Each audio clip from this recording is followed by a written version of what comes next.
I think the key takeaway is that this industry 4.0 is really a revolution in itself, and it's not simply all about the private sector doing it. It's not about the government doing it its own.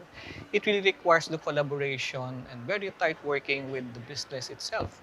No? So it's an entire initiative that requires both private sector, the consumers, and the government to work together for it to happen. That's the very first one. The second one is that the ease of doing business will really mean a lot in making sure that this thing happens for us. There is no point talking about Industry 4.0 when today we have all the hurdles and bottlenecks and red tape stunting even the basic connectivity that we needed to bring first and foremost before we even talk about Industry 4.0. The ease of doing business is intended to really help the businesses, not just the telcos themselves, every single business from water to electricity to even the basic businesses to be able to set up their business uh, without all of this red tape. No? The other thing that you have to recall is that if you want to bring in investors into the country, you have to make it easy for them to come in. If you talk about the industry itself, no, today there's like 28 permits to even bring a single cell site. If you want to roll out fiber, then you have to contend with rights of way. That increases to the cost of actually deploying it and hinders us from actually deploying the network, the basic connectivity to where we should be having them. The reality is today the local government code has empowered the local communities so much that they can actually create their own rules, their own ordinances, their own taxes. If you do that, then how you want to imagine making sure that the telcos or even the basic fundamental utilities like water and trees are able to actually deliver their services to the different barangays. That's not going to happen. The ease of doing business is intended to address that by providing a framework that allows the public utilities and even investors to set up their business without so much of a red tape. That's why nga nagkaroon nga sila ng concept doon na if you make an application for the permit and it's not acted upon after so many period of days, then it's automatically considered as approved. I think that's helped us all in doing this and making this happen, not just for the telcos, but for practically everyone. Everyone, even those starting up their small businesses and investors. I think all of those will disrupt the way we do things today as a telco.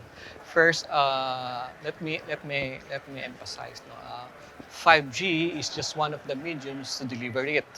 Artificial intelligence is the result of you being able to leverage on big data analytics to create an action coming from the insights and the information gathered by big data. A lot of the data is picked up from the network itself. That's how you're able to use Waze has some sort of augmented reality and virtual reality and artificial intelligence that tells you that at this point in time, because a lot of the information we're gathering from the rest of the other people using Waze tells you that this particular route is congested, then it tells you something else. Now, why does it actually disrupt us? Because it forces us to think differently. It's not a question of simply putting up a cell site and making sure there's a signal.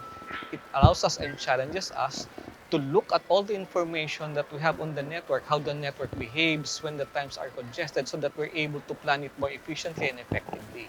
And when you have that kind of a situation, then you are really forced to think and do things differently. That's why as a telco, we have to evolve even our normal processes and the way we actually plan the network by leveraging on the data. It used to be that you don't need to do that, but because now you have the capability to do it and the technology has evolved so much, then it is actually a disruption in itself. Even the people who are working on it have to think differently. And because of that, we have to train them differently and make sure that they do things differently. That's how we leverage on it. For the consumer itself, it's actually embracing the technology. People are not used to AI because of all of the maybe movies that they've seen about AI, how later on they become evil, then they start thinking differently. But it's actually embracing the fact that it makes your life more productive. It's not a question of making your life simply simple, but making that you're more productive because you can leverage on the capabilities of the technologies to give you the right insight at the right time in the right moment. When you have that kind of capability to do, wouldn't you be empowered more to innovate more on certain products or innovations and services that are really relevant to your target consumer base? When you are a consumer, it helps you do your job better and more effectively. But then you have to embrace it. There is no point talking about Industry 4.0 when people are afraid that it will take away their jobs, that it will create a monster out of it because of AI movies that they've seen so far. No, it doesn't work that way. You have to be able to embrace the technology because technology will change the way that you do things and how you relate to other people. So before you move on to the effects, people first have to overcome that mindset. Is that correct? Yes. So